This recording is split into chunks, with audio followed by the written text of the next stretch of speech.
popularne duhovne glazbe, koji je osnovan 1998. godine. Čine ga braća glazbenici Alen i Dorijan Škrobonja. Od malih nogu su u glazbenim vodama, a ključni događaj koji je utjecao na njihove sudbine i glazbeno usmjeravanje bio je dolazak svetog oca Ivana Pavla II. U Rijeku, kada je nastala njihova prva autorska skladba. Osim vrlo uspješnih obraza poznatih duhovnih šansona, koji su uvrstili na svoja 3 nosača zvuka Ne boj se, Vjerujem i Zavesle k njemu, Alen i Dorijan su i plodni autori, te su već sa svojim autorskim skladbama nastupali na gotovo svim značajnim festivalima hrvatske duhovne glazbe, ali i šire. U pripremi je njihov, evo još ovo ću ja, pa da možeš ti, novi nosač zvuka. Večeras će nam izvesti Želim slijediti ga.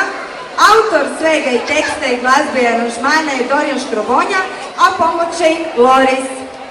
Nema svaka biskupija Alena i Dorijana, zaplješćite.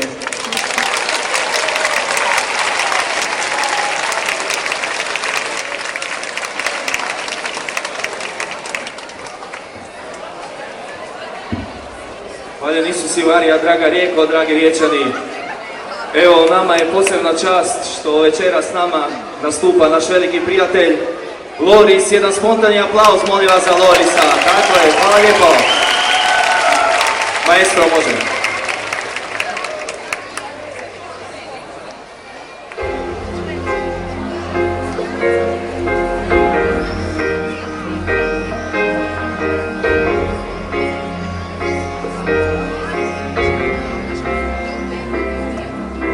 U šutnji mi šapčeš dođi, slijedi me, a ja slab i ne vjeram, tebe nisam dostojan.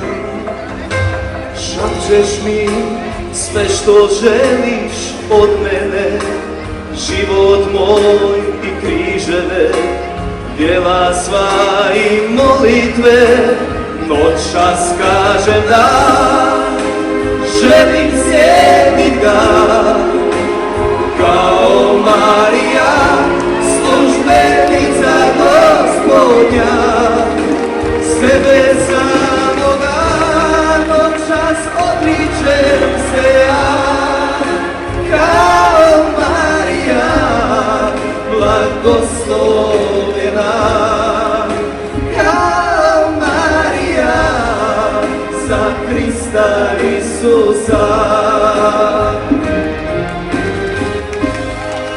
Blagoslovljena Marija.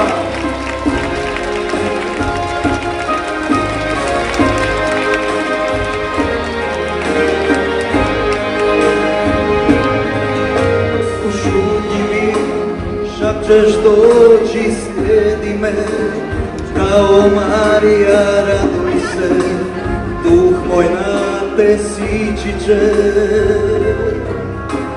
Marijo, izmoli mi blagoslov, da noćas pođem kao noć, Sin tvoj svjedok Hristov, i noćas kažem da želim slijedit ga, kao Marija, službenica Gospodnja, sebe samoga noćas odričem se ja, kao Marija, blagoslovljena.